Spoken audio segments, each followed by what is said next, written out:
ਰੋਜ਼ਾਨਾ ਲੋਕ ਨਾਦ ਟੀਵੀ ਦਾ ਸਪੈਸ਼ਲ ਪ੍ਰੋਗਰਾਮ ਲੁਕਮਾ ਸੱਚ ਦੇਖ ਰਹੇ ਹੋ ਤੁਸੀਂ ਤੇ ਮੈਂ ਹਾਂ ਸੁਖਵਿੰਦਰ ਸਿੰਘ ਸਿੱਧੂ। ਪ੍ਰੋਗਰਾਮ ਦੇ ਵਿੱਚ ਲੈ ਕੇ ਹਾਜ਼ਰ ਹਾਂ ਪੰਜਾਬ ਦੀ ਸਿਆਸਤ ਦੇ ਨਾਲ ਜੁੜੀਆਂ, ਖਾਸ ਕਰਕੇ ਕਾਂਗਰਸ ਦੇ ਨਾਲ ਜੁੜੀਆਂ ਦੋ ਵੱਡੀਆਂ ਤੇ ਅਹਿਮ ਖਬਰਾਂ। ਸਭ ਤੋਂ ਪਹਿਲਾਂ ਗੱਲਬਾਤ ਕਰਾਂਗੇ ਕਿ ਪੰਜਾਬ ਕਾਂਗਰਸ ਦੇ ਅੰਦਰ ਲਗਾਤਾਰ ਜਿਹੜੀ ਆਪਸੀ ਖਿੱਚੋਤਾਣ ਜਾਰੀ ਹੈ, ਆਪਸੀ ਕਲੇਸ਼ ਜਿਹੜਾ ਕਾਂਗਰਸ ਦਾ ਉਹ ਵੀ ਲਗਾਤਾਰ ਜਾਰੀ ਹੈ ਤੇ ਇਹ ਕਲੇਸ਼ ਜਿਹੜਾ ਉਹ ਵਧਦਾ ਜਾ ਰਿਹਾ ਤੇ ਸਵੇਰ ਤੋਂ ਖਬਰਾਂ ਇਹ ਵੀ ਨੇ ਕਿ ਇੱਕ ਚਿੱਠੀ ਕਹਿੰਦੇ 40 ਵਿਧਾਇਕਾਂ ਤੇ ਮੰਤਰੀਆਂ ਦੇ ਵੱਲੋਂ ਕੈਪਟਨ ਅਮਰਿੰਦਰ ਸਿੰਘ ਦੇ ਖਿਲਾਫ ਲਿਖੀ ਗਈ ਹੈ ਕਿ ਕੈਪਟਨ ਅਮਰਿੰਦਰ ਸਿੰਘ ਨੂੰ ਮੁੱਖ ਮੰਤਰੀ ਦੇ ਅਹੁਦੇ ਤੋਂ ਹਟਾਇਆ ਜਾਵੇ। ਇਹ ਸਭ ਦੇ ਵਿਚਕਾਰ ਇੱਕ ਵੱਡੀ ਖਬਰ ਇਹ ਆਈ ਕਿ ਪ੍ਰਿਯੰਕਾ ਗਾਂਧੀ ਅਤੇ ਸੋਨੀਆ ਗਾਂਧੀ ਦੇ ਨਾਲ ਹਰੀਸ਼ ਰਾਵਤ ਦੀ ਮੁਲਾਕਾਤ ਹੋਈ ਹੈ। ਕਿਹੜੇ ਮਸਲਿਆਂ ਤੇ ਹਰੀਸ਼ ਰਾਵਤ ਦੇ ਨਾਲ ਮੁਲਾਕਾਤ ਹੋਈ ਹੈ ਤੇ ਨਾਲ ਹੀ ਨਾਲ ਇਹ ਵੀ ਖਬਰ ਆਈ ਹੈ ਕਿ ਇਸ ਮੁਲਾਕਾਤ ਤੋਂ ਬਾਅਦ ਹਰੀਸ਼ ਰਾਵਤ ਨੂੰ ਪੰਜਾਬ ਭੇਜਿਆ ਜਾ ਰਿਹਾ ਹੈ ਤੇ ਜੇਕਰ ਪ੍ਰਿਯੰਕਾ ਅਤੇ ਸੋਨੀਆ ਦੇ ਵੱਲੋਂ ਮੁਲਾਕਾਤ ਤੋਂ ਬਾਅਦ ਹਰੀਸ਼ ਰਾਵਤ ਨੂੰ ਪੰਜਾਬ ਭੇਜਿਆ ਜਾ ਰਿਹਾ ਤਾਂ ਫਿਰ ਇਸ ਕਲੇਸ਼ ਦੇ ਵਿਚਕਾਰ ਕਿਹੜਾ ਉਹ ਸੁਨੇਹਾ ਲੈ ਕੇ ਆ ਰਹੇ ਨੇ ਪੰਜਾਬ ਹਰੀਸ਼ ਰਾਵਤ, ਇਸ ਬਾਬਤ ਵੀ ਗੱਲਬਾਤ ਕਰਾਂਗੇ ਕਿ ਹਰੀਸ਼ ਰਾਵਤ ਪੰਜਾਬ ਆ ਕੇ ਇਸ ਕਲੇਸ਼ ਨੂੰ ਮਿਟਾ ਪਾਉਣਗੇ ਜਾਂ ਫਿਰ ਪਹਿਲਾਂ ਦੀ ਤਰ੍ਹਾਂ ਅਸਫਲ ਹੋ ਕੇ ਫਿਰ ਤੋਂ ਆਪਣੇ ਜਿਹੜਾ ਉੱਤਰਾਖੰਡ ਸੂਬੇ ਦੇ ਵਿੱਚ ਜਾਂ ਫਿਰ ਸੋਨੀਆ ਗਾਂਧੀ ਦੇ ਦਰਬਾਰ ਦੇ ਵਿੱਚ ਵਾਪਸ ਚਲ ਜਾਣਗੇ। ਤਾਂ ਉਧਰ ਗੱਲਬਾਤ ਦੂਜੀ ਜਿਹੜੀ ਖਬਰ ਹੈ ਉਹ ਤੇ ਕਰਾਂਗੇ ਰੰਧਾਵਾ ਨੂੰ ਲੈ ਕੇ। ਸੁਖਜਿੰਦਰ ਸਿੰਘ ਰੰਧਾਵਾ ਬੁਰੇ ਤਰੀਕੇ ਦੇ ਨਾਲ ਪੱਤਰਕਾਰਾਂ ਤੇ ਭੜਕੇ ਨੇ। ਜਿਹੜੀ ਚਿੱਠੀ ਦੀ ਗੱਲ ਕੀਤੀ ਜਾ ਰਹੀ ਹੈ, ਸਵੇਰ ਤੋਂ ਖਬਰਾਂ ਦੇ ਵਿੱਚ ਚਰਚਾ ਦਾ ਵਿਸ਼ਾ ਬਣੀ ਹੋਈ ਹੈ ਚਿੱਠੀ ਕਿ 40 ਵਿਧਾਇਕ ਮੰਤਰੀਆਂ ਦੇ ਵੱਲੋਂ ਕੈਪਟਨ ਅਮਰਿੰਦਰ ਸਿੰਘ ਦੇ ਖਿਲਾਫ ਚਿੱਠੀ ਲਿਖੀ ਗਈ ਹੈ। ਉਸ ਬਾਬਤ ਜਦੋਂ ਰੰਧਾਵਾ ਤੋਂ ਸਵਾਲ ਪੁੱਛਿਆ ਗਿਆ ਤਾਂ ਰੰਧਾਵਾ ਬੁਰੀ ਤਰੀਕੇ ਦੇ ਨਾਲ ਭੜਕੇ ਕਿਉਂ ਰੰਧਾਵਾ ਇਹ ਵੀ ਤੁਹਾਨੂੰ ਦੱਸਾਂਗੇ ਤੇ ਘੋਖਣ ਦੀ ਕੋਸ਼ਿਸ਼ ਵੀ ਕਰਾਂਗੇ ਕਿ ਆਖਰ ਸਿਰਫ ਇੱਕ ਸਵਾਲ ਦੇ ਉੱਪਰ ਹੀ ਰੰਧਾਵਾ ਜਿਹੜੇ ਆ ਕਿਉਂ ਭੜਕ ਗਏ। ਸਵਾਲ ਇਹ ਵੀ ਖੜੇ ਹੁੰਦੇ ਨੇ ਕਿ ਜੇਕਰ ਰੰਧਾਵਾ ਹੋਰਾਂ ਨੇ ਚਿੱਠੀ ਨਹੀਂ ਲਿਖੀ ਤਾਂ ਚੁੱਪ ਚਪੀਤੇ ਉਹ ਸਾਫ਼ ਮਨਾ ਕਰ ਸਕਦੇ ਸੀਗੇ ਕਿ ਭਾਈ ਅਸੀਂ ਚਿੱਠੀ ਜਿਹੜੀ ਹੈ ਨਹੀਂ ਲਿਖੀ, ਇਹ ਚਰਚਾਵਾਂ ਜਿਹੜੀਆਂ ਇਹ ਮਹਿਜ ਇੱਕ ਅਫਵਾਹਾਂ ਨੇ। ਤੇ ਜੇ ਫਿਰ ਲਿਖੀ ਹੈ ਤਾਂ ਫਿਰ ਪੱਤਰਕਾਰਾਂ ਦੇ ਪੁੱਛਣ ਤੇ ਭੜਕੇ ਕਿਉਂ? ਇਸ ਪੂਰੇ ਮਾਮਲੇ ਤੇ ਗੱਲਬਾਤ ਕਰਾਂਗੇ। ਗੱਲਬਾਤ ਕਰਨ ਦੇ ਲਈ ਮੇਰੇ ਨਾਲ ਜੁੜੇ ਹੋਏ ਨੇ ਪ੍ਰੋਫੈਸਰ ਮਨਜੀਤ ਸਿੰਘ ਅਣਖੀ ਸਾਹਿਬ। ਸਭ ਤੋਂ ਪਹਿਲਾਂ ਸਵਾਗਤ ਕਰਦੇ ਹਾਂ ਸਰ। ਸਵਾਗਤ ਹੈ ਜੀ ਪ੍ਰੋਗਰਾਮ ਦੇ ਵਿੱਚ। ਬਹੁਤ ਬਹੁਤ ਸ਼ੁਕਰੀਆ ਜੀ। ਸਰ ਕਹਿੰਦੇ ਕਿ ਜਿਹੜਾ ਹੁਣ ਨਵੇਂ ਅਪਡੇਟ ਨੇ, ਨਵੀਂ ਲੜਾਈ ਸ਼ੁਰੂ ਹੋਈ ਹੈ, ਚਿੱਠੀ ਹੈ ਤੇ ਨਾਲ ਹੀ ਨਾਲ ਜਿਹੜੇ ਹੋਰ ਕੁਝ ਖਿੱਚੋਤਾਣ ਲਗਾਤਾਰ ਜਾਰੀ ਹੈ। ਇੱਕ ਤੋਂ ਬਾਅਦ ਇੱਕ ਦਿਨ ਹੋਰ ਜਿਹੜਾ ਮਾਮਲਾ ਵਧਦਾ ਜਾ ਰਿਹਾ ਪੰਜਾਬ ਕਾਂਗਰਸ ਦੇ ਕਲੇਸ਼ ਦਾ। ਉਸ ਕਲੇਸ਼ ਦੇ ਵਿਚਕਾਰ ਕਹਿੰਦੇ ਹਰੀਸ਼ ਰਾਵਤ ਦੀ ਮੁਲਾਕਾਤ ਪ੍ਰਿਯੰਕਾ ਤੇ ਸੋਨੀਆ ਨਾਲ ਹੋਈ ਹੈ ਤੇ ਕਹਿੰਦੇ ਮੁਲਾਕਾਤ ਤੋਂ ਬਾਅਦ ਉਹਨਾਂ ਨੇ ਆਦੇਸ਼ ਦਿੱਤਾ ਕਿ ਤੁਸੀਂ ਪੰਜਾਬ ਜਾਓ। ਇਸ ਮੀਟਿੰਗ ਦੇ ਵਿੱਚ ਕੀ ਗੱਲਬਾਤ ਹੋਈ ਹੈ ਇਹ ਵੀ ਸਾਡੇ ਦਰਸ਼ਕਾਂ ਨੂੰ ਦੱਸੋ ਤੇ ਸੁਨੇਹਾ ਕੀ ਭੇਜ ਰਹੇ ਨੇ ਪ੍ਰਿਯੰਕਾ ਤੇ ਸੋਨੀਆ ਹਰੀਸ਼ ਰਾਵਤ ਦੇ ਹੱਥ ਪੰਜਾਬ ਦੇ ਅੰਦਰ, ਉਹ ਕੀ ਹੈ ਸੁਨੇਹਾ? ਦੇਖੋ ਸੁਖਵਿੰਦਰ ਜੀ, ਜਿਹੜੀ ਹਰੀਸ਼ ਰਾਵਤ ਦੀ ਸਥਿਤੀ ਹੈ, ਜੇਕਰ ਪੰਜਾਬ ਦੇ ਕਾਂਗਰਸ ਕਾਟੋ ਕਲੇਸ਼ ਦੇ ਪ੍ਰਸੰਗ ਦੇ ਵਿੱਚ ਵੇਖੀਏ ਤਾਂ ਹਮੇਸ਼ਾ ਹਰੀਸ਼ ਰਾਵਤ ਦੀ ਜਿਹੜੀ ਸਥਿਤੀ ਆਪਾਂ ਕਹਿ ਸਕਦੇ ਹਮੇਸ਼ਾ ਤਰਸਯੋਗ ਰਹੀ ਹੈ, ਕਿਉਂਕਿ ਹਾਈਕਮਾਨ ਵੱਲੋਂ ਉਹਨਾਂ ਨੂੰ ਕੁਝ ਖਾਸ ਸੰਦੇਸ਼ ਦੇ ਕੇ ਭੇਜੇ ਜਾਂਦੇ ਆ, ਪਰ ਜਦੋਂ ਦਿੱਲੀ ਤੋਂ ਚੱਲਦਿਆਂ ਹੌਲੀ ਅੰਬਾਲਾ ਟੱਪਦੇ ਨੇ, ਅੰਬਾਲੇ ਤੱਕ ਤਾਂ ਉਹਨਾਂ ਦੀ ਸਥਿਤੀ ਪੂਰੀ ਨਿਰਪੱਖ ਹੁੰਦੀ ਹੈ, ਪਰ ਜਦੋਂ ਸਿਸਵਾ ਫਾਰਮ ਜਾਂ ਦੂਸਰੇ ਫਾਰਮ ਦੇ ਲਾਗੇ ਮੁੱਖ ਮੰਤਰੀ ਦੇ ਜਨਮ ਲੱਗਦੇ ਤਾਂ ਉਸ ਵਕਤ ਉਹਨਾਂ ਦੀਆਂ ਜਿਹੜੀਆਂ ਸਥਿਤੀਆਂ ਨੇ ਬਦਲ ਜਾਂਦੀਆਂ। ਕਦੇ ਉਹ ਕੈਪਟਨ ਅਮਰਿੰਦਰ ਸਿੰਘ ਦੇ ਪ੍ਰਸੰਗ ਵਿੱਚ ਬੋਲਣ ਲੱਗ ਪੈਂਦੇ ਨੇ ਤੇ ਕਦੀ ਨਵਜੋਤ ਸਿੰਘ ਸਿੱਧੂ ਦੇ। ਭਾਵ ਕਿ ਪੰਜਾਬ ਦੀ ਕੋਈ ਵੀ ਹਰੀਸ਼ ਰਾਵਤ ਦੀ ਜਿਹੜੀ ਫੇਰੀ ਆ ਅੱਜ ਤੱਕ ਨਿਰਪੱਖ ਜਿਹੜੀ ਨਹੀਂ ਰਹੀ। ਉਹਨਾਂ ਨੇ ਕਾਟੋ ਕਲੇਸ਼ ਨੂੰ ਖਤਮ ਕਰਨ ਦੀ ਬਜਾਏ ਕਾਟੋ ਕਲੇਸ਼ ਵਧਾਇਆ ਹੀ ਹੋਵੇਗਾ ਔਰ ਹਮੇਸ਼ਾ ਵਧਿਆ ਹੈ, ਉਹਨਾਂ ਦੇ ਜਾਣ ਮਗਰੋਂ ਵੀ ਤੇ ਉਹਨਾਂ ਦੇ ਆਉਣ ਤੋਂ ਬਾਅਦ ਵੀ, ਆਉਣ ਤੋਂ ਪਹਿਲਾਂ ਵੀ। ਤੇ ਜੇਕਰ ਹੁਣ ਪ੍ਰਸ਼ਨ ਜਿਹੜਾ ਤੁਸੀਂ ਕੀਤਾ ਕਿ ਇਸ ਪ੍ਰਸ਼ਨ ਦੇ ਦੋ ਹਿੱਸੇ ਨੇ, ਇੱਕ ਤਾਂ ਉਹ ਚਿੱਠੀ ਹੈ ਕਿ ਜਿਹੜੀ 40 ਵਿਧਾਇਕਾਂ ਨੇ ਲਿਖ ਕੇ ਕਾਂਗਰਸ ਹਾਈਕਮਾਨ ਨੂੰ ਦਿੱਤੀ ਹੈ ਔਰ ਜਿਹਦੇ ਸੰਬੰਧੀ ਇਹ ਕਿਹਾ ਜਾਂਦਾ ਕਿ ਤ੍ਰਿਪਤ ਰਜਿੰਦਰ ਸਿੰਘ ਬਾਜਵਾ ਦੇ ਗ੍ਰਹਿ ਔਰ ਦੂਸਰੇ ਪਾਸੇ ਪ੍ਰਗਟ ਸਿੰਘ ਹੋਣਾ ਦੇ ਨਿਵਾਸ ਸਥਾਨ ਤੇ ਜਦੋਂ ਇਹ ਮੀਟਿੰਗ ਹੋਈ ਹੈ ਤਾਂ ਉੱਥੇ ਇਹ ਚਿੱਠੀ ਦੀ ਜਿਹੜੀ ਤਿਆਰੀ ਹੋਈ ਹੈ।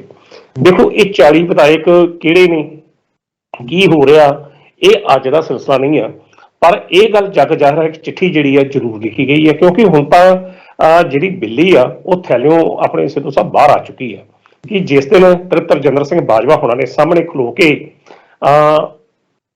ਕੈਪਟਨ ਅਮਰਿੰਦਰ ਸਿੰਘ ਹੋਣਾ ਦੀ ਜਿਹੜੀ ਲੀਡਰਸ਼ਿਪ ਹੈ ਉਹਦੇ ਤੇ ਪ੍ਰਸ਼ਨ ਚਿੰਨ੍ਹ ਲਾਏ ਸੀ ਤੇ ਉਹਨਾਂ ਨੇ ਕਿਹਾ ਸੀ ਕਿ ਮੁੱਖ ਮੰਤਰੀ ਆਪਾਂ ਬਦਲਣਾ। ਉਸ ਤੋਂ ਮਗਰੋਂ ਇਹਦੇ ਵਿੱਚ ਕੋਈ ਦੋ ਰਾਵਾਂ ਜਿਹੜੀਆਂ ਨਾ ਉਹ ਨਹੀਂ ਰਹਿ ਜਾਂਦੀਆਂ ਕਿ ਸਥਿਤੀ ਕਿਹੋ ਜਿਹੀ ਹੋਏਗੀ ਜਾਂ ਕੀ ਨਹੀਂ ਹੋਵੇਗੀ।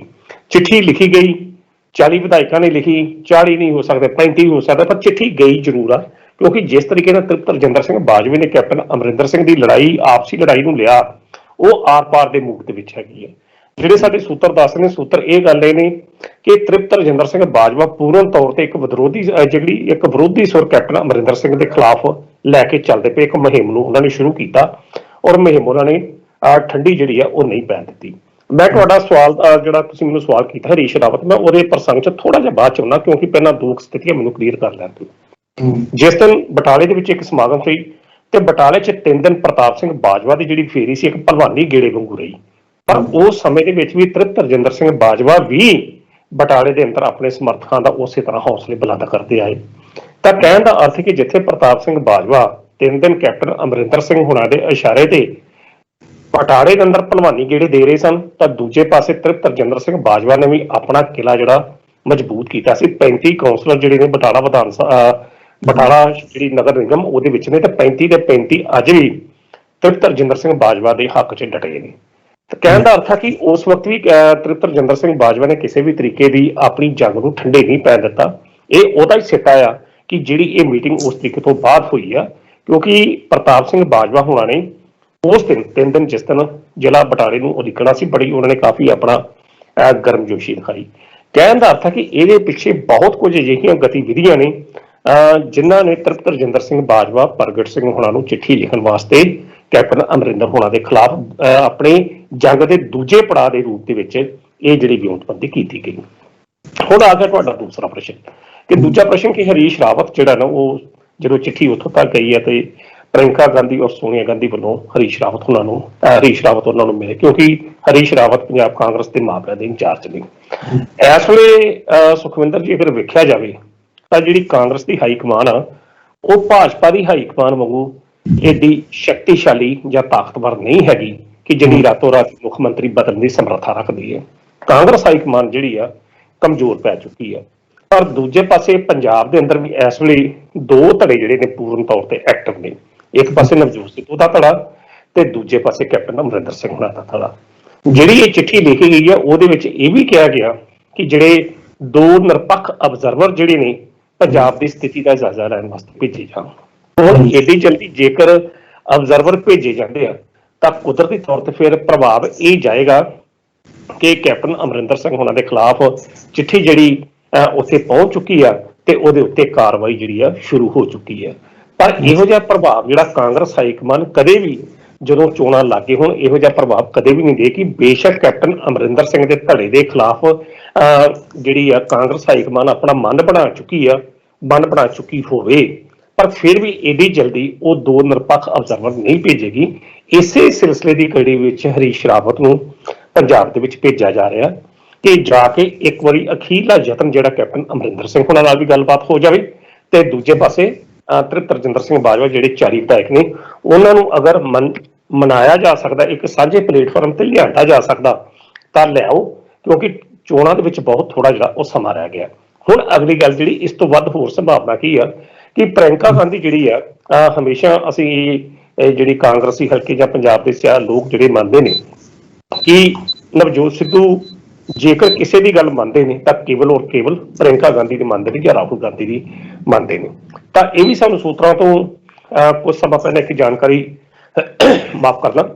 ਇੱਕ ਜਾਣਕਾਰੀ ਮਿਲੀ ਸੀ ਕਿ ਪ੍ਰਿਯੰਕਾ ਗਾਂਧੀ ਵੱਲੋਂ ਨਵਜੋਤ ਸਿੱਧੂ ਨੂੰ ਚੁੱਪ ਰਹਿਣ ਵਾਸਤੇ ਕਿਹਾ ਗਿਆ ਕਿ ਤੁਸੀਂ ਚੁੱਪ ਰਹਿਣਾ, ਕਿ ਜਦੋਂ 2 ਦਸੰਬਰ 'ਚ ਜਦੋਂ ਮੁੱਖ ਮੰਤਰੀ ਐਲਾਨਣ ਦਾ ਟਾਈਮ ਆਏਗਾ ਉਸ ਵਕਤ ਤੁਸੀਂ ਦੇਖਣਾ ਕਿ ਗੇਮ ਕਿਸ ਦੇ ਹੱਥ 'ਚ ਭੁਗਤਦੀ ਆ। ਤਾਂ ਸ਼ਾਇਦ ਇਸੇ ਕਾਰਨ ਨਵਜੋਤ ਸਿੰਘ ਸਿੱਧੂ ਬੀਤੇ ਬੜੇ ਲੰਮੇ ਸਮੇਂ ਤੋਂ ਚੁੱਪ ਰਹੇ ਤੇ ਜਿਹੜੇ ਉਹ ਲੋਕ ਮੁੱਦਿਆਂ ਦੀ ਗੱਲ ਕਰਦੇ ਹਮੇਸ਼ਾ ਉਹਨਾਂ ਨੇ ਆਪਣਾ ਟਾਰਗੇਟ ਲੋਕ ਮੁੱਦਿਆਂ ਤੇ ਰੱਖਿਆ, ਨਾ ਕਿ ਕਾਂਗਰਸ ਦੀ ਆਪਸੀ ਲੜਾਈ ਨੂੰ ਤੇਜ਼ ਕਰਨ ਵਿੱਚ ਉਹਨਾਂ ਨੇ ਕੋਈ ਅਹਿਮ ਰੋਲ ਨਿਭਾਇਆ, ਉਹਨਾਂ ਨੇ ਕੋਈ ਨਹੀਂ ਕੀਤਾ। ਸੋ ਕਹਿਣ ਦਾ ਅਰਥ ਹੈ ਕਿ ਅੱਜ ਦੀ ਸਥਿਤੀ ਦੇ ਵਿੱਚ ਹਰੀਸ਼ ਰਾਵਤ ਜਦੋਂ ਆਉਂਦੇ ਨੇ ਉਹ ਕੇਵਲ ਦੋਵਾਂ ਧੜਿਆਂ ਨੂੰ ਆਪਸ ਦੇ ਵਿੱਚ ਇੱਕ ਸਾਂਝੇ ਪਲੇਟਫਾਰਮ ਤੇ ਲਿਆਉਣ ਨੂੰ ਕਿ ਗੱਲਬਾਤ। ਦੂਜੇ ਪਾਸੇ ਇਹ ਵੀ ਇੱਕ ਸੁਨੇਹਾ ਉਹਨਾਂ ਨੂੰ ਮਿਲ ਸਕਦਾ ਹਰੀਸ਼ ਰਾਵਤ ਦੇ ਰਾਹੀਂ ਕਿ ਜਿਹੜੀ ਤੁਸੀਂ ਮੰਗ 2 ਨਿਰਪੱਖ ਅਬਜ਼ਰਵਰਾਂ ਦੀ ਰੱਖੀ ਆ ਏਡੀ ਜਲਦੀ ਆਪਾਂ ਨਹੀਂ ਭੇਜਦੇ, ਥੋੜਾ ਜਿਹਾ ਤੁਸੀਂ ਇੰਤਜ਼ਾਰ ਕਰ ਲਓ, ਕਿਉਂਕਿ ਜੇਕਰ ਅੱਜ ਦੀ ਤਰੀਕ ਦੇ ਵਿੱਚ ਅਬਜ਼ਰਵਰ ਭੇਜੇ ਜਾਂਦੇ ਆ ਤਾਂ ਕੁਦਰਤੀ ਤੌਰ ਤੇ ਫਿਰ ਇਹ ਚਿੱਠੀ ਦਾ ਸੱਚ ਜਿਹੜਾ ਲੋਕਾਂ ਦੇ ਸਾਹਮਣੇ ਆ ਜਾਏਗਾ ਤੇ ਕੈਪਟਨ ਧੜਾ ਅੱਜ ਦੀ ਤਰੀਕ ਦੇ ਵਿੱਚ ਕੁਝ ਵੀ ਕਰ ਸਕਦਾ। ਕਈ ਵਾਰੀ ਤੁਸੀਂ ਆਪਣੇ ਪ੍ਰੋਗਰਾਮਾਂ 'ਚ ਗੱਲ ਕਰਦੇ ਹੁੰਦੇ ਜੀ ਕਿ ਕੈਪਟਨ ਜਿਹੜਾ ਅਮਰਿੰਦਰ ਸਿੰਘ ਭਾਜਪਾ ਵੱਲ ਵੀ ਜਾ ਸਕਦਾ। ਸੋ ਕਾਂਗਰਸ ਜਿਹੜੀ ਆ ਇਸ ਵੇਲੇ ਬੜੀ ਸੋਚ ਸਮਝ ਕੇ ਜਿਹੜੇ ਪੱਤੇ ਜਿਹੜੇ ਖਿਲਾਰਦੀ ਪਈ ਹੈ ਜਾਂ ਚਾਲਾਂ ਜਿਹੜੀਆਂ ਚੱਲਦੀ ਪਈ ਕਾਂਗਰਸ ਹਾਈ ਕਮਾਨ ਦੀ ਗੱਲ ਪੜਨਾ ਤਾਂ ਜੇਕਰ ਇੱਕ ਪਾਸੇ ਜੇਕਰ ਇੱਕ ਪਾਸੇ ਨਵਜੋਤ ਸਿੰਘ ਸਿੱਧੂ ਜਾਂ ਤ੍ਰਿਪਤ ਸਿੰਘ ਬਾਜਵਾ, ਨਵਜੋਤ ਸਿੰਘ ਸਿੱਧੂ ਨੂੰ ਆਪਾਂ ਸਾਈਡ ਤੇ ਕਰ ਦਈਏ, ਜੇਕਰ ਤ੍ਰਿਪਤ ਸਿੰਘ ਬਾਜਵਾ ਤੇ ਪ੍ਰਗਟ ਸਿੰਘ ਉਹ 40 ਵਿਧਾਇਕਾਂ ਦੀਆਂ ਚਿੱਠੀਆਂ ਦੇ ਲੈ ਕੇ ਇੱਕ ਧੜਾ ਸਰਗਰਮ ਆ, ਤਾਂ ਦੂਜੇ ਪਾਸੇ ਕੈਪਟਨ ਅਮਰਿੰਦਰ ਸਿੰਘ ਦਾ ਧੜਾ ਵੀ ਸਰਗਰਮ ਆ, ਦੋਵੇਂ ਇੱਕ ਦੂਜੇ ਨੂੰ ਠਿੱਬੀ ਲਾਉਂਦੇ ਮੂੰਹ ਚ। ਸੋ ਇਹਨਾਂ ਸਾਰੀਆਂ ਸਥਿਤੀਆਂ ਨੂੰ ਸ਼ਾਂਤ ਕਰਨ ਵਾਸਤੇ ਹਰੀਸ਼ ਰਾਵਤ ਦੀ ਜਿਹੜੀ ਪੰਜਾਬ ਫੇਰੀ ਆ ਉਹ ਸੰਦਰਭ ਚ ਹੋ ਸਕਦੀ ਕਿ ਦੋਵਾਂ ਧਿਰਾਂ ਨੂੰ ਇੱਕ ਪਲੇਟਫਾਰਮ ਤੇ ਲਿਆਂਦਾ ਜਾਵੇ, ਔਰ ਤਾਂ ਜੋ ਜਿਹੜੀਆਂ ਅਗਲੇ ਕੁਝ ਦਿਨਾਂ ਵਾਸਤੇ ਸਥਿਤੀਆਂ ਨਾਰਮਲ ਹੋ ਜਾਣ। ਕਿਉਂਕਿ ਇੱਕ ਦੂਜੇ ਪਾਸੇ ਸਿੱਧੂ ਸਾਹਿਬ ਪ੍ਰਭਾਵ ਹੈ ਕਿ 17 ਤਰੀਕ ਨੂੰ ਕੱਲ ਸ਼੍ਰੋਮਣੀ ਅਕਾਲੀ ਦਲ ਵੱਲੋਂ ਦਿੱਲੀ ਦੇ ਵਿੱਚ ਕੇਂਦਰ ਦੀ ਸਰਕਾਰ ਦੇ ਖਿਲਾਫ ਇੱਕ ਮੋਰਚਾ ਖੋਲ੍ਹਿਆ ਜਾਣਾ, ਵਿਰੋਧ ਕੀਤਾ ਜਾਣਾ। ਤਾਂ ਉਸ ਪਾਸੇ ਤਾਂ ਇੱਕ ਗੱਲ ਪੁੱਛਣਾ ਚਾਹੁੰਦਾ, ਜਿਸ ਤਰੀਕੇ ਦੇ ਨਾਲ ਤੁਸੀਂ ਸਾਰੀ ਗੱਲਬਾਤ ਦੱਸੀ ਹੈ ਕਿ ਹਾਈ ਕਮਾਂਡ ਕੋਸ਼ਿਸ਼ ਕਰੇਗੀ, ਇਹ ਸਿਰਫ ਕੋਸ਼ਿਸ਼ ਬਣ ਕੇ ਰਹਿ ਜਾਊਗੀ ਜਾਂ ਫਿਰ ਇਹ ਸਫਲ ਵੀ ਹੋਊਗੀ, ਜਾਂ ਫਿਰ ਜਿਸ ਤਰੀਕੇ ਦੇ ਨਾਲ ਹਰੀਸ਼ ਰਾਵਤ ਨੇ ਮੈਂ ਪਹਿਲਾਂ ਕਿਹਾ ਕਿ ਉਹ ਅਸਫਲ ਹੋ ਕੇ ਵਾਪਸ ਮੁੜ ਜਾਂਦੇ ਰਹੇ ਆ, ਤੇ ਜਾਂ ਫਿਰ ਕੋਈ ਵਿਵਾਦ ਸਹੇੜ ਕੇ ਮੁੜ ਜਾਂਦੇ ਰਹੇ ਆ, ਉਸੇ ਤਰੀਕੇ ਦੇ ਨਾਲ ਹੋਊਗਾ? ਬਿਲਕੁਲ ਜੀ, ਇਹ ਆਪਣੇ ਸਵਾਲ 'ਚ ਤੁਸੀਂ ਜਿਹੜਾ ਜਵਾਬ ਪ੍ਰਸ਼ਨ ਕਰਦਾ ਨਾਲ ਹੀ ਜਵਾਬ ਦੇਤਾ ਸਿੱਧੂ ਸਾਹਿਬ ਕਿ ਬਿਲਕੁਲ ਇਹ ਕਾਂਗਰਸ ਹਾਈ ਕਮਾਂਡ ਦੀ ਮਹਿਜ ਇੱਕ ਕੋਸ਼ਿਸ਼ ਹੈਗੀ ਹੈ। ਕਿਉਂਕਿ ਹਰੀਸ਼ ਰਾਵਤ ਦਾ ਕੱਦ ਜਿਹੜਾ ਹਰੀਸ਼ ਰਾਵਤ ਦੀ ਹੁਣ ਵੱਸ ਦੀ ਗੱਲ ਨਹੀਂ ਹੈਗੀ।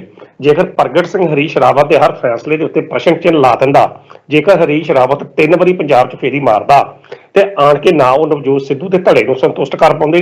ਹੁਣ ਨਵਜੋਤ ਸਿੱਧੂ ਦੇ ਧੜੇ ਦੀ ਆਪਾਂ ਗੱਲ ਨਹੀਂ ਕਰਦੇ ਕਿਉਂਕਿ ਉਹ ਪੀਪੀਸੀ ਦਾ ਪ੍ਰਧਾਨ ਆ, ਉਹਦੇ ਵਾਸਤੇ ਜੇਕਰ ਅਸੀਂ ਇਸ ਕਰਕੇ ਦੂਜੀ ਗੱਲ ਕਰਦੇ ਹਾਂ, ਜੇਕਰ ਤ੍ਰਿਪਤ ਸਿੰਘ ਬਾਜਵੇ ਦੇ ਧੜੇ ਨੂੰ ਉਹ ਸੰਤੁਸ਼ਟ ਨਹੀਂ ਕਰ ਪਾਉਂਦਾ, ਉਹਨਾਂ 4 ਮੰਤਰੀਆਂ ਨੂੰ ਸੰਤੁਸ਼ਟ ਨਹੀਂ ਕਰ ਪਾਉਂਦਾ ਜਿਹੜਾ ਦੇਹਰਾਦੂਨ ਵਿਖੇ ਗਏ ਸਨ, ਉਹਨਾਂ ਨੂੰ ਸੰਤੁਸ਼ਟ ਨਹੀਂ ਕਰ ਪਾਉਂਦਾ, ਕੈਪਟਨ ਅਮਰਿੰਦਰ ਸਿੰਘ ਧੜੇ ਨੂੰ ਮਨਾ ਨਹੀਂ ਸਕਦਾ, ਤਾਂ ਫਿਰ ਸੁਖਵਿੰਦਰ ਜੀ ਉਸ ਦੀ ਜਿਹੜੀ ਇਹ ਪੰਜਾਬ ਦੀ ਫੇਰੀ ਹੈ ਨਾ, ਇਹ ਕੇਵਲ ਔਰ ਕੇਵਲ ਇੱਕ ਭਲਵਾਨੀ ਗੇੜਾ, ਜਿਸ ਤਰ੍ਹਾਂ ਮੈਂ ਸ਼ੁਰੂ 'ਚ ਗੱਲ ਕੀਤਾ, ਭਲਵਾਨੀ ਗੇੜਾ ਉਹਨਾਂ ਨੇ ਪੰਜਾਬ 'ਚ ਦੇਣਾ ਹੈ, ਆਉਣਾ ਆ, 2-4 ਮੀਟਿੰਗਾਂ ਕਰਨਗੇ, ਪ੍ਰੈਸ ਦੇ ਸਾਹਮਣੇ ਹੌਲੀ ਹੌਲੀ ਬੋਲਣਗੇ, ਤਾਂ ਉਸ ਤੋਂ ਬਾਅਦ ਉਹਨਾਂ ਨੇ ਵਾਪਸ ਚਲੇ ਜਾਣਾ। ਦੂਜੇ ਅਸਲ 'ਚ ਗੱਲ ਇਹ ਹੈ ਕਿ ਸਿੱਧੂ ਸਾਹਿਬ ਜਿਹੜੀ ਕਾਂਗਰਸ ਹਾਈ ਕਮਾਨ ਆ ਅੱਜ ਦੀ ਤਰੀਕ ਦੇ ਵਿੱਚ ਇੰਨੀ ਸ਼ਕਤੀਸ਼ਾਲੀ, ਇੰਨੀ ਤਾਕਤਵਰ ਨਹੀਂ ਆ ਕਿ ਉਸ ਦੇ ਜਿਹੜੇ ਫੈਸਲੇ ਨੇ ਉਹਨਾਂ ਦੇ ਫੈਸਲਿਆਂ ਨੂੰ ਹਰ ਵਿਅਕਤੀ ਖਿੜੇ ਮੱਥੇ ਪ੍ਰਮਾਣ ਕਰੇ। ਤਾਂ ਕਾਂਗਰਸ ਹਾਈ ਕਮਾਨ ਵੀ ਇਸ ਵਕਤ ਜਾਣਦੀ ਹੈ ਕਿ ਪੰਜਾਬ ਦੇ ਵਿੱਚ ਜਿਹੜੀ ਕਾਂਗਰਸ ਦੀ ਸਥਿਤੀ ਆ ਬੜੀ ਵਿਸਫੋਟਕ ਬਣੀ ਆ, ਕਿਉਂਕਿ ਇੱਕ ਪਾਸੇ 40 ਵਿਧਾਇਕ ਨੇ ਜਿਨ੍ਹਾਂ ਨੂੰ ਅਸੀਂ ਕਹਿ ਸਕਦੇ ਹਾਂ ਕਿ ਨਵਜੋਤ ਸਿੰਘ ਸਿੱਧੂ ਹੋਣਾ ਦਾ ਆਸ਼ੀਰਵਾਦ ਪ੍ਰਾਪਤ ਆ, ਦੂਜੇ ਪਾਸੇ ਕੈਪਟਨ ਅਮਰਿੰਦਰ ਸਿੰਘ ਹੋਣੀ ਵੀ 2 ਵਾਰੀ ਮੁੱਖ ਮੰਤਰੀ ਬਣੇ ਨੇ, ਇੱਕ ਮਜ਼ਬੂਤ ਆਧਾਰ ਵਾਲੇ ਸਿਆਸੀ ਧਾਕੜ ਜਿਹੜੇ ਸਿਆਸਤਦਾਨ ਵਜੋਂ ਉਹਨਾਂ ਦਾ ਨਾਮ ਆਉਂਦਾ। ਸੋ ਕਾਂਗਰਸ ਹਾਈ ਕਮਾਨ ਦੇ ਜਿਹੜੀ ਵੱਸ ਦੀ ਗੱਲ ਨਾ ਹੁਣ ਸਿੱਧੂ ਸਾਹਿਬ ਲੱਗਦੀ ਨਹੀਂ ਆ, ਉਹਨਾਂ ਦੀਆਂ ਸਿਰਫ ਕੋਸ਼ਿਸ਼ਾਂ ਹੀ ਰਹਿ ਜਾਣੀਆਂ। ਹਰੀਸ਼ ਰਾਵਤ ਹੁਣੀ ਆਉਣਗੇ, ਪੰਜਾਬ 'ਚ ਫੇਰੀ ਮਾਰਨਗੇ, 1-2 ਦਿਨ ਪ੍ਰੈਸ ਦੇ ਵਿੱਚ ਫੋਟੋਆਂ ਲੱਥਣਗੀਆਂ, ਵਾਪਸ ਚਲ ਜਾਣਗੀਆਂ। ਪਰ ਇਹ ਚਿੱਠੀ ਦਾ ਜਿਹੜਾ ਸਿਲਸਿਲਾ ਆ ਇਹ ਆਉਂਦੇ ਆ ਕੁਝ ਦਿਨਾਂ ਦੇ ਵਿੱਚ ਇਹਦੇ ਉੱਤੇ ਕਾਰਵਾਈ ਜਿਹੜੀ ਆ ਉਹ ਯਕੀਨਨ ਤੌਰ ਤੇ ਹੋਏਗੀ। ਇਸ ਗੱਲ ਨੂੰ ਮੰਨੋ ਕਿ 2 ਨਿਰਪੱਖ ਜਿਹੜੇ 2 ਨਹੀਂ 3 ਲਾ ਲੈਣ ਜਾਂ 1 ਲਾ ਲਓ, ਇਦਾਂ ਦਾ ਕਾਂਗਰਸ ਹਾਈ ਕਮਾਨ ਨੂੰ ਇਹ ਫੈਸਲਾ ਇੱਕ ਜ਼ਰੂਰ ਕਰਨਾ ਪਏਗਾ, ਤਾਂ ਹੀ ਇਹ ਕਾਂਗਰਸ ਦੀ ਪੰਜਾਬ ਦੇ ਵਿੱਚ ਜਿਹੜੀ ਡੁੱਬਦੀ ਬੇੜੀ ਹੈ ਇਹਨੂੰ ਕਿਸੇ ਬੰਨੇ ਲਾਇਆ ਜਾ ਸਕੇਗਾ। ਜੇਕਰ ਇਸ ਤਰ੍ਹਾਂ ਨਹੀਂ ਹੁੰਦਾ ਤਾਂ ਫਿਰ ਨਤੀਜੇ ਜਿਹੜੇ ਹੋਣਗੇ ਕਾਂਗਰਸ ਹਾਈ ਕਮਾਨ ਪੰਜਾਬ ਦੀ ਕਾਂਗਰਸ ਸਰਕਾਰ ਵਾਸਤੇ ਤੇ ਕੇਂਦਰ ਦੇ ਵਿੱਚ ਜਿਹੜੀ ਕਾਂਗਰਸ ਹਾਈ ਕਮਾਨ ਆ ਦੋਵਾਂ ਨੂੰ ਭੁਗਤਣ ਵਾਸਤੇ ਤਿਆਰ ਰਹਿਣਾ ਚਾਹੀਦਾ। ਕਿਉਂਕਿ ਸ਼੍ਰੋਮਣੀ ਅਕਾਲੀ ਦਲ ਬੜੀ ਤੇਜ਼ੀ ਨਾਲ ਅੱਗੇ ਵੱਧਦਾ ਪਿਆ, ਆਮ ਆਦਮੀ ਪਾਰਟੀ ਅੰਦਰੋਂ ਅੰਦਰੀ ਬੜੀ ਤੇਜ਼ੀ ਨਾਲ ਆਪਣੇ ਪੱਤੇ ਜਿਹੜੇ ਆ ਉਹ ਖਿਲਾਰਦੀ ਪਈ ਹੈ, ਪਰ ਹਾਲੇ ਤੱਕ ਇਹ ਕਾਂਗਰਸ ਆਪਸੀ ਕਲੇਸ਼ ਉਲਝੀ ਹੋਈ ਹੈ। ਜੇਕਰ ਹੋ ਸਕਦਾ, ਜੇਕਰ ਕਹਿੰਦੇ ਕਿ ਇਹ ਜਿਵੇਂ ਆਪਾਂ ਚਰਚਾ ਕਰ ਰਹੇ ਹਾਂ ਕਿ ਹਰੀਸ਼ ਰਾਵਤ ਦੇ ਨਾਲ ਪ੍ਰਿਯੰਕਾ ਗਾਂਧੀ ਅਤੇ ਸੋਨੀਆ ਗਾਂਧੀ ਦੇ ਵੱਲੋਂ ਮੁਲਾਕਾਤ ਕੀਤੀ ਗਈ ਹੈ, ਇਹ ਵੀ ਚਰਚਾਵਾਂ ਨੇ ਕਿ ਚਿੱਠੀ ਪਹੁੰਚਣ ਤੋਂ ਬਾਅਦ ਮੁਲਾਕਾਤ ਕਹਿੰਦੇ ਕੀਤੀ ਗਈ ਹੈ, ਤਾਂ ਫਿਰ ਜੇਕਰ ਚਿੱਠੀ ਲਿਖੀ ਗਈ ਹੈ ਤਾਂ ਫਿਰ ਹਰੀਸ਼ ਅੱਜ ਜਿਸ ਤਰੀਕੇ ਦੇ ਨਾਲ ਪੱਤਰਕਾਰਾਂ ਨੇ ਸਵਾਲ ਪੁੱਛਿਆ ਰੰਧਾਵਾ ਸਾਹਿਬ ਉੱਤੇ, ਰੰਧਾਵਾ ਸਾਹਿਬ ਭੜਕੇ ਕਿਉਂ? ਤੇ ਜੇਕਰ ਨਹੀਂ ਲਿਖੀ ਗਈ ਸੀ ਤਾਂ ਫਿਰ ਚੁੱਪ-ਚਪੀਤੇ ਜਵਾਬ ਦੇ ਦਿੰਦੇ ਕਿ ਭਾਈ ਮੀਡੀਆ ਵਾਲਿਓ ਤੁਸੀਂ ਇਸ ਤਰੀਕੇ ਦੀਆਂ ਖਬਰਾਂ ਫੈਲਾ ਰਹੇ ਹੋ, ਪਰ ਇਦਾਂ ਦੀ ਕੋਈ ਗੱਲ ਹੀ ਹੈ ਨਹੀਂ। ਨਾ ਉਹ ਜਵਾਬ ਦੇ ਕੇ ਗਏ, ਨਾ ਉਹ ਹਾਮੀ ਭਰ ਕੇ ਗਏ, ਉਲਟਾ ਪੱਤਰਕਾਰਾਂ ਤੇ ਭੜਕ ਕੇ ਚਲੇ ਗਏ। ਇੱਕ ਨਾ ਸੁਖਵਿੰਦਰ ਜੀ ਬੜੀ 82 ਤੋਂ ਲੈ ਕੇ ਤੇ 90 ਤੱਕ ਇੱਕ ਫਿਲਮਾਂ ਦਾ ਦੌਰ ਆ ਸੀ, ਇੱਕ ਤੇ ਕਮਰਸ਼ੀਅਲ ਫਿਲਮਾਂ ਹੁੰਦੀਆਂ, ਇੱਕ ਫਿਲਮਾਂ ਦੀ ਕੈਟਾਗਰੀ ਉਹ ਸੀ ਜਿਹਨੂੰ ਆਰਟ ਮੂਵੀ ਕਿਹਾ ਜਾਂਦਾ ਸੀ, ਕਲਾਤਮਕ ਫਿਲਮਾਂ, ਜਿਹਦੇ ਵਿੱਚ ਸਮਤਾ ਪਾਟਲ, ਅਨੁਪਮ ਜਿਹੜੇ ਦੂਜੇ ਸਨ ਵਿਅਕਤੀ ਜਿਹੜੇ ਕੁਲਭੂਸ਼ਣ ਖਰਬੰਦਾ, ਇਹੋ ਜਿਹੇ ਐਕਟਰ ਜਿਹੜੇ ਬ੍ਰਦਰ ਸੀ, ਇਹੋ ਜਿਹੇ ਬੰਦੇ ਜਿਹੜੇ ਆਏ ਆਰਟ ਮੂਵੀਜ਼ ਦੇ ਵਿੱਚ। ਤਾਂ ਉਹਨਾਂ ਦਿਨਾਂ 'ਚ ਇੱਕ ਫਿਲਮ ਬਣੀ ਸੀ ਅਲਬਰਟ ਪਿੰਟੋ ਕੋ ਗੁੱਸਾ ਕਿਉਂ ਆਤਾ ਹੈ। ਤਾਂ ਉਹਦਾ ਇੱਕ ਕਰੈਕਟਰ ਆ ਫਿਲਮ 'ਚ, ਉਹ ਜਦੋਂ ਵੀ ਉਹਨੂੰ ਕੋਈ ਬੰਦਾ ਸਵਾਲ ਕਰਦਾ ਨਾ ਉਹ ਭੜਕ ਪੈਂਦਾ। ਤਾਂ ਭੜਕਦਾ ਜਿਹੜੀ ਸਥਿਤੀ ਹੁੰਦੀ ਕਿ ਉਹ ਜਿਹੜੇ ਅੰਦਰਲਾ ਸੱਚ ਹੁੰਦਾ ਉਹਨੂੰ ਬਿਆਨ ਕਰਨ ਤੋਂ ਅਸਮਰੱਥ ਹੁੰਦਾ। ਤੇ ਜਦੋਂ ਮੈਂ ਆਹ ਸਥਿਤੀ ਵੇਖਣਾ ਨਾ, ਤੁਸੀਂ ਜਿਹੜੀ ਬਿਆਨ ਕੀਤੀ ਸੁਖਜਿੰਦਰ ਸਿੰਘ ਰੰਧਾਵਾ ਹੋਣਾ ਵਾਲੀ, ਇਹ ਅੱਜ ਦਾ ਇਨਸੀਡੈਂਟ ਨਹੀਂ ਆ, ਅੱਜ ਤੋਂ 15 ਦਿਨ ਪਹਿਲਾਂ ਵੀ ਉਹ ਇਹੋ ਜਿਹੇ ਸਵਾਲਾਂ ਤੇ ਪੱਤਰਕਾਰਾਂ ਨੂੰ ਭੜਕੇ ਤੇ ਪੱਤਰਕਾਰਾਂ ਨੂੰ ਖੁਦ ਪੱਤਰਕਾਰੀ ਸਿਖਾਉਣ ਵਾਲੇ ਮੂਡ ਚ ਆ ਗਏ। ਇੱਕ ਗੱਲ ਮੈਂ ਹੋਰ ਕਹਿਣਾ, ਸ਼ਾਇਦ ਉਹਨਾਂ ਦੇ ਸਮਰਥਕਾਂ ਨੂੰ ਇਹ ਮਾੜੀ ਲੱਗਦੀ ਹੋਵੇ, ਪਰ ਜਿਸ ਤਰੀਕੇ ਦੀ ਸੁਖਜਿੰਦਰ ਸਿੰਘ ਰੰਧਾਵਾ ਹੋਣਾ ਦਾ ਜਿਹੜਾ ਬੋਲ ਪਾਣੀ ਹੈ ਨਾ, ਉਹ ਹਮੇਸ਼ਾ ਇਲਾਕੇ ਦੇ ਵਿੱਚ ਚਰਚਾ ਦਾ ਵਿਸ਼ਾ ਬਣਿਆ ਰਹਿੰਦਾ। ਇੱਕ ਖਸਾਹਟ ਜਿਹੜੀ ਹੈ ਉਹਨਾਂ ਦੇ ਬੋਲਾਂ ਦੇ ਵਿੱਚ ਆਈ ਦਿੰਦੀ ਹੈ। ਇਹ ਸੱਚ ਹੈ, ਜਿਹੜੀ ਇਲਾਕੇ ਦੇ ਵਿੱਚ ਜਿਹੜੇ ਉਹਨਾਂ ਦਾ ਹਲਕਾ ਇੱਥੇ ਆਮ ਗੱਲ ਸੁਣੀ ਜਾ ਸਕਦੀ, ਉਹ ਆਮ ਚਰਚਿਤ ਗੱਲ ਆ। ਹੁਣ ਉਹਨਾਂ ਕਿ ਉਹਨੂੰ ਗੁੱਸਾ ਕਿਉਂ ਆਇਆ? ਕਿ ਕਾਰਨ ਇਹ ਆ ਕਿ ਹਮੇਸ਼ਾ ਕੈਪਟਨ ਅਮਰਿੰਦਰ ਸਿੰਘ ਹੋਣਾ ਦੇ ਖਿਲਾਫ ਉਹ ਮੋਰਚਾ ਖੋਲਦੇ ਨੇ, ਜਿਨ੍ਹਾਂ ਦੇ ਵਿੱਚ ਤ੍ਰਿਪਤ ਰਜਿੰਦਰ ਸਿੰਘ ਬਾਜਵਾ ਵੀ ਉਹਨਾਂ ਦੇ ਸਾਥੀ ਹੁੰਦੇ ਨੇ, ਚਰਨਜੀਤ ਸਿੰਘ ਚੰਨੀ ਵੀ ਸਾਥੀ ਹੁੰਦੇ ਨੇ। ਇਹ ਮੰਤਰੀ ਦੇਹਰਾਦੂਨ ਵੀ ਜਾਂਦੇ ਨੇ, ਕਾਂਗਰਸ ਹਾਈ ਕਮਾਨ ਨੂੰ ਚਿੱਠੀ ਵੀ ਲਿਖਦੇ ਨੇ, ਤੇ ਜਦੋਂ ਉਥੋਂ ਚਿੱਠੀ ਲਿਖਦੇ ਨੇ ਉਹਨਾਂ ਨੂੰ ਕੋਈ ਮਿਲਣ ਦਾ ਟਾਈਮ ਮੰਗਦੇ ਆ ਤਾਂ ਉੱਥੇ ਨਾ ਤਾਂ ਉਹਨਾਂ ਨੂੰ ਟਾਈਮ ਮਿਲਿਆ ਜਾਂਦਾ ਤੇ ਨਾ ਇਹਨਾਂ ਦੀ ਸੁਣਵਾਈ ਹੁੰਦੀ ਹੈ। ਇੱਕ ਉਹ ਜਿਹੜੀ ਫਰਸਟ੍ਰੇਸ਼ਨ, ਅਸੰਤੁਸ਼ਟੀ ਜਿਹੜੀ ਹੈ ਇਹਨਾਂ ਦੇ ਮਨ ਦੇ ਵਿੱਚ, ਫਿਰ ਉਹਦਾ ਇਹ ਸ਼ਿਕਾਰ ਹੋ ਕੇ ਜਦੋਂ ਪੱਤਰਕਾਰ ਸਵਾਲ ਕਰਦੇ ਨੇ, ਕਿਉਂਕਿ ਪੱਤਰਕਾਰ ਦੀ ਡਿਊਟੀ ਆ ਕਿ ਉਹਨਾਂ ਨੇ ਸਵਾਲ ਕਰਨਾ, ਤਾਂ ਇਹ ਜਿਹੜੀ ਉੱਥੇ ਇਹਨਾਂ ਦੀ ਜਦੋਂ ਚੱਲਦਾ ਕੁਝ ਨਹੀਂ ਅਸੰਤੁਸ਼ਟੀ ਹੋ ਜਾਂਦੀ ਹੈ, ਕੋਈ ਨਾ ਤਾਂ ਇਹਨਾਂ ਨੂੰ ਮੁਲਾਕਾਤ ਦਾ ਟਾਈਮ ਮਿਲਦਾ, ਨਾ ਉੱਥੇ ਕਾਰਵਾਈ ਹੁੰਦੀ ਹੈ, ਫਿਰ ਉਹ ਜਿਹੜਾ ਗੁੱਸਾ ਆ ਉਹ ਪੱਤਰਕਾਰਾਂ ਤੇ ਨਿਕਲਦਾ। ਸੋ ਰੰਧਾਵਾ ਸਾਹਿਬ ਨੂੰ ਇਹ ਚਾਹੀਦਾ ਕਿ ਜੇ ਚਿੱਠੀ ਲਿਖੀ ਹੈ ਤਾਂ ਕਹਿ ਦਿੰਦੇ, ਕਿਉਂਕਿ ਤੁਸੀਂ ਉਹ ਹਮੇਸ਼ਾ ਕਹਿੰਦੇ ਹੁੰਦੇ ਕਿ ਵੇਖੋ ਮੈਂ ਉਹ ਬੰਦਾ ਜਦੋਂ ਮੈਂ ਕੈਮਰੇ ਦੇ ਸਾਹਮਣੇ ਬੋਲਿਆ ਤੇ ਅੱਧੇ ਘੰਟੇ ਬਾਅਦ ਮੈਂ ਕੈਪਟਨ ਅਮਰਿੰਦਰ ਸਿੰਘ ਹੋਣਾ ਨਾਲ ਖੰਡ ਵਾਲੇ ਮੁੱਦੇ ਤੇ ਮੀਟਿੰਗ ਕਰ ਰਿਹਾ ਸਾਂ। ਇਹ ਮੇਰੇ 'ਚ ਹੀ ਹੌਸਲਾ ਨਹੀਂ ਤੇ ਬੰਦੇ 'ਚ ਹੌਸਲਾ ਹੋ ਹੀ ਨਹੀਂ ਸਕਦਾ ਕਿ ਉਸ ਬੰਦੇ ਦੇ ਖਿਲਾਫ ਜਿਹਦੇ ਤੁਸੀਂ ਪ੍ਰੈਸ ਕਾਨਫਰੰਸ ਕਰਕੇ ਆਏ ਜੇ ਤੇ 15 ਮਿੰਟ ਬਹਿ ਕੇ ਤੁਸੀਂ ਉਹਦੀ ਮੀਟਿੰਗ ਕਰੋ। ਆਪਣੇ ਆਪ ਨੂੰ ਕਈ ਵਾਰੀ ਉਹ ਇਹੋ ਜਿਹਾ ਵੀ ਆਪਣਾ ਸਰੂਪ ਦੇਣ ਦੀ ਕੋਸ਼ਿਸ਼ ਕਰਦੇ ਆ। ਤੇ ਠੀਕ ਹੈ, ਜੇਕਰ ਤੁਸੀਂ ਚਿੱਠੀ ਨਹੀਂ ਲਿਖੀ ਤੁਸੀਂ ਕਹਿ ਦਿਓ ਕਿ ਨਹੀਂ ਲਿਖੀ, ਤੇ ਜੇਕਰ ਲਿਖੀ ਆ ਤਾਂ ਫਿਰ ਉਸ ਦਾ ਜਵਾਬ ਦਿਓ। ਫਿਰ ਡਰਨ ਵਾਲੀ ਕਿਹੜੀ ਗੱਲ ਆ? ਫਿਰ ਪੱਤਰਕਾਰੀ ਦੇ ਅਸੂਲ ਜਿਹੜੇ ਆ ਪੱਤਰਕਾਰਾਂ ਨੂੰ ਸਿਖਾਓ, ਕਿਉਂਕਿ ਪੱਤਰਕਾਰ ਆਪਣੀ ਡਿਊਟੀ ਨੂੰ ਬਖੂਬੀ ਜਾਣਦੇ ਤਾਂ ਉਹਨਾਂ ਨੂੰ ਆਪਣੀ ਮਰਿਆਦਾ ਦਾ, ਆਪਣੇ ਘੇਰੇ ਦਾ ਪੂਰਨ ਤੌਰ ਤੇ ਪਤਾ ਹੈਗਾ ਜਿਹੜੀ ਗੱਲ ਹੈਗੀ ਹੈ। ਬਾਕੀ ਸੁਖਜਿੰਦਰ ਸਿੰਘ ਰੰਧਾਵਾ ਹੋਣਾ ਦੀ ਜਿਹੜੀ ਸਥਿਤੀ ਹੈ ਇਸ ਵੇਲੇ ਇਹੋ ਜਿਹੀ ਆ ਕਿਉਂਕਿ ਉੱਤੇ ਕਾਂਗਰਸ ਹਾਈ ਕਮਾਨ ਦੇ ਵਿੱਚ ਇਹਨਾਂ ਦੀ ਸੁਣਵਾਈ ਜਿਹੜੀ ਆ ਉਹ ਨਹੀਂ ਹੋ ਰਹੀ। ਜੇਕਰ ਵੇਖੋ ਚਿੱਠੀ ਲਿਖੀ ਗਈ, ਚਰਚਾ ਹਰੀਸ਼ ਰਾਵਤ ਦੀ ਡਿਊਟੀ ਲੱਗੀ, ਇਹ ਗੱਲ ਤਾਂ ਫਿਰ ਪੱਕੀ ਹੈ ਨਾ ਕਿ ਇਹਨਾਂ ਦਾ ਸੁਖਜਿੰਦਰ ਸਿੰਘ ਰੰਧਾਵਾ ਹੋਣਾ ਦੇ ਵੀ ਸਾਈਨ ਹੋਣਗੇ, ਤਾਂ ਫਿਰ ਡਰਨਾ ਕਿਹੜੀ ਗੱਲੋਂ? ਹਾਂ, ਇਹਦੀ ਜਗ੍ਹਾ ਤੇ ਤ੍ਰਿਪਤ ਰਜਿੰਦਰ ਸਿੰਘ ਬਾਜਵਾ ਹੁੰਦਾ, ਉਹ ਕਹਿੰਦਾ ਕਿ ਹਾਂ ਲਿਖੀ ਹੈ, ਜੋ ਸਾਡੇ ਸੂਤਰਾਂ ਦੇ ਅਨੁਸਾਰ ਮਤਲਬ ਜਾਣਕਾਰੀ ਪਹੁੰਚੀ, ਕਹਿੰਦੇ ਲਿਖੀ ਹੈ, ਗਈ ਹੈ ਚਿੱਠੀ। ਤੇ ਜਦੋਂ ਚਿੱਠੀ ਚਲੀ ਗਈ, ਤ੍ਰਿਪਤ ਰਜਿੰਦਰ ਸਿੰਘ ਬਾਜਵਾ ਉਹ ਬੰਦਾ ਕਿ ਜਿਹੜਾ ਉੱਥੇ ਬੋਲ ਕੇ ਆਇਆ ਸੀ ਜਦੋਂ 3 ਮੈਂਬਰੀ ਖੜਕੇ ਕਮੇਟੀ ਦੇ ਸਾਹਮਣੇ ਬਕਾਇਦਾ ਤੌਰ ਤੇ ਕੈਪਟਨ ਅਮਰਿੰਦਰ ਸਿੰਘ ਦੇ ਖਿਲਾਫ। ਤੇ ਜਦੋਂ ਸੁਖਜਿੰਦਰ ਸਿੰਘ ਰੰਧਾਵਾ ਹੋਣੀ ਪੁੱਛਦੇ ਸੀ, ਉਦੋਂ ਵੀ ਸਮਾਂ ਹੀ ਇਹ ਦੋਵੇਂ ਪਾਸੇ ਰੱਖਣਾ ਚਾਹੁੰਦੇ। ਨਵਜੋਤ ਸਿੱਧੂ ਦੇ ਵੀ ਉਹਨਾਂ ਦਿਨਾਂ 'ਚ ਖਿਲਾਫ ਸੀ ਕਿਸੇ ਵਕਤ, ਤੇ ਕਿਸੇ ਵਕਤ ਕੈਪਟਨ ਅਮਰਿੰਦਰ ਸਿੰਘ ਦੇ ਵੀ ਖਿਲਾਫ। ਸੋ ਕਹਿਣ ਦਾ ਅਰਥ ਹੈ ਕਿ ਬੰਦੇ ਦਾ ਵਿਅਕਤੀਤਵ ਦਾ ਆਧਾਰ ਹਮੇਸ਼ਾ ਇੱਕ ਹੋਣਾ ਚਾਹੀਦਾ। ਇਹ ਨਹੀਂ ਹੋਣਾ ਚਾਹੀਦਾ ਕਿ ਅੱਜ ਤੁਸੀਂ ਨਾਲ ਜੇ, ਜੇਕਰ ਤੁਹਾਡੀ ਹੁਣ ਸੁਣੀ ਨਹੀਂ ਜਾ ਰਹੀ, ਜੇਕਰ ਤੁਸੀਂ ਇਕੱਲੇ ਜਾਂ ਬੈਕਫੁੱਟ ਤੇ ਜਾਂਦੇ ਮਹਿਸੂਸ ਹੋ ਰਹੇ ਜੇ, ਤਾਂ ਫਿਰ ਤੁਸੀਂ ਇਹ ਮਹਿਸੂਸ ਕਰੋ ਕਿ ਤੁਸੀਂ ਪੱਤਰਕਾਰਾਂ ਜਾਂ ਪ੍ਰੈਸ ਤੇ ਗੱਲ ਕਰ ਜਾਓ। ਇਹ ਥੋੜਾ ਜਿਹਾ ਇਸ ਨੂੰ ਸਮਝਣਾ ਜਿਹੜਾ ਉਹ ਜ਼ਰੂਰੀ ਹੈਗਾ। ਕਿਤੇ ਉਹ ਫਿਲਮੀ ਦਾ ਡਾਇਲੌਗ, ਫਿਲਮ ਫਿਰ ਉਹੀ ਕਿ ਪਿੰਟੋ ਕੋ ਗੁੱਸਾ ਕਿਉਂ ਆਤਾ ਹੈ, ਉਹ ਫਿਲਮ ਦੇ ਕਰੈਕਟਰ ਦਾ ਬਣੋ, ਇੱਕ ਜ਼ਿੰਮੇਵਾਰ ਬਣੋ। ਕੋਈ ਗੱਲ ਨਹੀਂ, ਜੀਵਨ 'ਚ ਜਿੱਤਾਂ ਹਾਰਾਂ ਚੱਲਦੀਆਂ ਨੇ। ਜੇ ਕੈਪਟਨ ਅਮਰਿੰਦਰ ਸਿੰਘ ਨਹੀਂ ਬਦਲੇ ਜਾ ਰਹੇ ਜਾਂ ਉਹਨਾਂ ਦੀ ਅਜੇ ਹੈਗੀ ਤਾਂ ਸਬਰ ਕਰਨਾ ਚਾਹੀਦਾ। ਘੱਟੋ ਘੱਟ ਮਰਿਆਦਾ ਜਿਹੜੀ ਆ ਉਹ ਠੀਕ ਰੱਖਣੀ ਚਾਹੀਦੀ ਹੈ। ਜੀ ਸਰ, ਬਿਲਕੁਲ। ਤਾਂ ਪ੍ਰੋਫੈਸਰ ਸਾਹਿਬ ਤੁਸੀਂ ਸਾਡੇ ਇਸ ਪ੍ਰੋਗਰਾਮ ਦੇ ਵਿੱਚ ਜੁੜੇ, ਤੁਹਾਡਾ ਬਹੁਤ ਬਹੁਤ ਧੰਨਵਾਦ। ਬਹੁਤ ਬਹੁਤ ਸ਼ੁਕਰੀਆ ਜੀ। ਤਾਂ ਇਹ ਸਨ ਪ੍ਰੋਫੈਸਰ ਮਨਜੀਤ ਸਿੰਘ ਆਰਕੀ ਸਾਹਿਬ, ਜਿਨ੍ਹਾਂ ਦੇ ਵੱਲੋਂ ਇਹਨਾਂ ਅਹਿਮ ਖਬਰਾਂ ਦੇ ਉੱਪਰ ਸਾਡੇ ਨਾਲ ਗੱਲਬਾਤ ਕੀਤੀ ਗਈ ਹੈ। ਉਮੀਦ ਕਰਦੇ ਹਾਂ ਕਿ ਇਹ ਗੱਲਬਾਤ ਤੁਹਾਨੂੰ ਜ਼ਰੂਰ ਪਸੰਦ ਆਈ ਹੋਊਗੀ। ਦੁਬਾਰਾ ਫਿਰ ਮਿਲਾਂਗੇ ਇਸ ਪ੍ਰੋਗਰਾਮ ਦੇ ਵਿੱਚ, ਤਦ ਤੱਕ ਦੀ ਦਿਓ ਇਜਾਜ਼ਤ। ਧੰਨਵਾਦ।